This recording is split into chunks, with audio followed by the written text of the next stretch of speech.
last video we did, Greg Rousseau. This man not only stole a spot when he left, for COVID reasons, but he stole his number. That's disrespectful. But you know what? No one's stealing our channel, baby. Mic'd up. How you doing, Mike?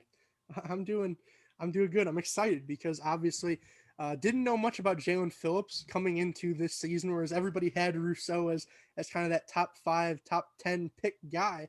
Well, I think Jaelan Phillips this year, with that kind of monster season he had in Miami, he sort of asserted himself into this discussion. And I've seen a lot of people have him as their edge one, two, sometimes three. But honestly, I've seen a lot of people pin him pretty early there in the first round. So I was most definitely excited to get into the film. Mike, just looking at kind of this 1 year he had starting full time at Miami, what are your thoughts on just his production? Before we look at the stats, look at that picture you picked. Like, what kind of face is he making? Jeez, you couldn't find a better one, Mike. I'm just messing with you, though. No, I don't think he. I'm not as high on Phillips as I am Rousseau. I think the ceiling is a lot higher with Rousseau, but I think that maybe the floor is a little bit higher on Phillips. I think he does show a little bit more flexibility, being able to bend the edge. I think he definitely, you could tell he's been in the position a little bit longer. I at least saw him attempt to make pass rushing moves. And this is maybe something I didn't really talk about with Greg Rousseau, but Greg Rousseau, I don't think I saw him really try to make any kind, whether it be a spin move, a rip, a swim. I don't think he did it once. Honestly, he just won by pure athleticism and sometimes strength. Um, while Jaelan Phillips, I saw him attempt to do a couple spin moves, whether it be I saw him try to rip to the outs to the inside. I saw him try to do a spin move. So that's nice. He's a little bit more familiar with the position, but um, I like what I saw, but I think I'm taking Rousseau over him. So I don't think he totally filled the shoes that Rousseau did. No, I don't necessarily disagree. I know from a production standpoint, obviously Russo had 15 and a half sacks, so there's of course a distinction there. But I think the quality of sacks we could maybe really look at and see, because Phillips, he did surprise me. Honestly, he actually kind of had a wild ride to get to Miami that I probably should have led with. He went to UCLA, was playing a little bit there as a freshman and sophomore, and then got in kind of a weird moped accident where he flipped over the handlebars. I believe he broke his wrist and a couple other bones. Came back. Actually, that was between his freshman and sophomore year. Came back for those 4 games. Was really hobbled. Wasn't really doing much. Got a concussion. Was forced to retire because it's his 4th career concussion. And then one of his friends at Miami, from what I read, said, "Hey, come down here if you want and try and get on the team." So after losing 40 pounds, he essentially really tried to grind and gain it back. And I think that he most certainly did. And honestly, for having not played in really 2 years, I thought that he looked surprisingly well. The question is, does he look first round well? Which, based off what you've said, and now kind of just looking at my grade, I don't think that he quite does. I don't necessarily have a problem with him in that sort of late first round, but I've seen people pegging him as top 10, and that's when I start questioning things. I think that he had good explosiveness, and really his short area quickness was the number one thing that jumped off to me. The way that he slams in from, say, the C gap to the B gap. I mean, when he's lined up as a 5 and just slams down, he's one of the quickest guys. He also, a lot of his wins come off these sort of like feints where he's taking a step up field, then feinting into the B gap and working back out to the C gap and just using that quickness to beat these tackles. And then, as Mike said, you see a little bit of flexibility and edge bend. You see some pass rush moves. That's why I gave him a 6 in hand usage. Maybe could have went a little bit higher. Although I do think he gets stuck from time to time, as Rousseau and Pay did as well. I thought the motor stood out, though, in particular. I mean, his pursuit downfield, this man never quits, never really gives up on plays, which I certainly loved. And yeah, that's kind of where I'm at with him, at least for that top half. Mike, what are your thoughts on those initial 5-6 grades there? No, I agree with it. He's definitely a more polished, DN um, than Rousseau. So no, I totally agree with it. It shows in film, and you could see, especially a lot of those top 5, 6 categories. That basically is, if you summed it all up, it'd be polish at the position, and I think he showed it.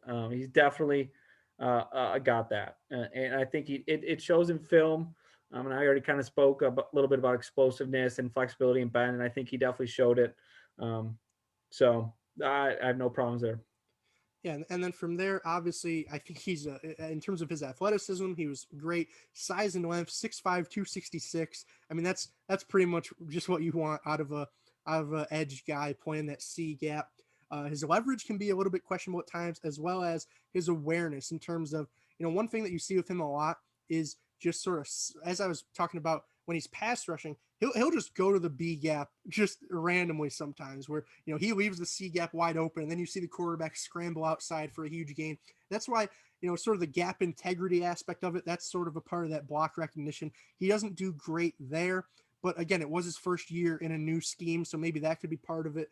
I don't know. I think that, like Mike said, he's more polished than say a Russo is.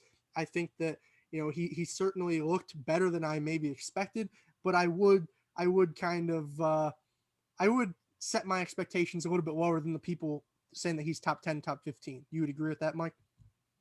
Oh, for sure. And then the kind of your story was a great comeback story, but there's some concerns there. Obviously, he's had 4 concussions.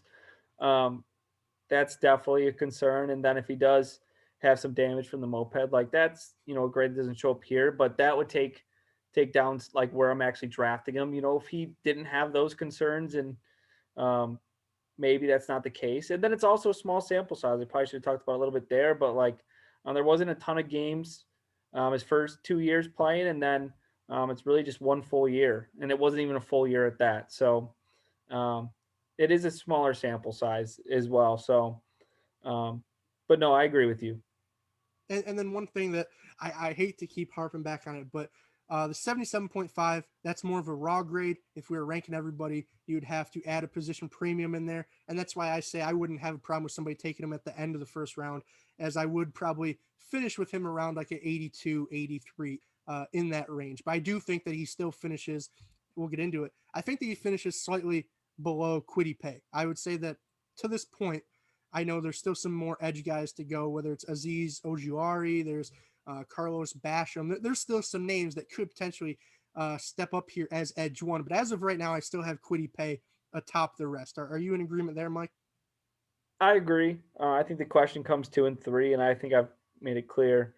Um, I'd probably have Greg too, but I don't think that shows up in raw grades. I think just if you're just watching film, Jaelan Phillips is clearly better um, as a pass rusher in general. But no, I don't think he touches Quiddy Pay. I think just a much more well-rounded D end and a lot less concerns there. So I think we're falling right in line um, with kind of the same thoughts. No, I completely agree. And like you said with Russo, the ceiling I think is higher. Whereas I think as of right now, Phillips is the more polished pass rusher. So if you are a team more looking for that kind of early production, I guess you could say, I would go with maybe a Phillips. If your team, if he's still available, even if a team early in the draft didn't kind of reach on him, in my opinion, I would like him there on those teams where you just need instant production. Where say a Russo, as we mentioned, he might need, and I expect him to need more of that kind of maturation process as he even just acclimates to the position. So with that being said, Mike, is that all, or you got anything else for us? I think that's all. But if you're maybe a Miami fan and you watch this video, maybe leave a like, comment, subscribe. Maybe if your team needs a DN, you watch these videos.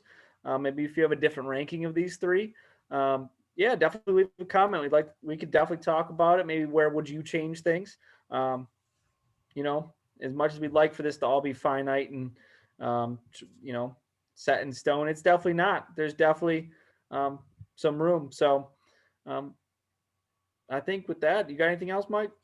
No, I think you said that perfectly. The draft process, it's not a science, right? So you could look at this and hey, it's on a nice little Excel chart. So maybe you think it's scientific, but no, it's not, right? We could definitely be wrong. If you think there's any categories that you think we missed out on, the scale might not be perfect, the grades might not be perfect. Just let us know. Any, any feedback that you have is always greatly appreciated. And like Mike said, subscribe and hopefully you'll see some more DNs coming up tomorrow and in the near future. So with that being said, I think we're mic'd up and now we're micing out.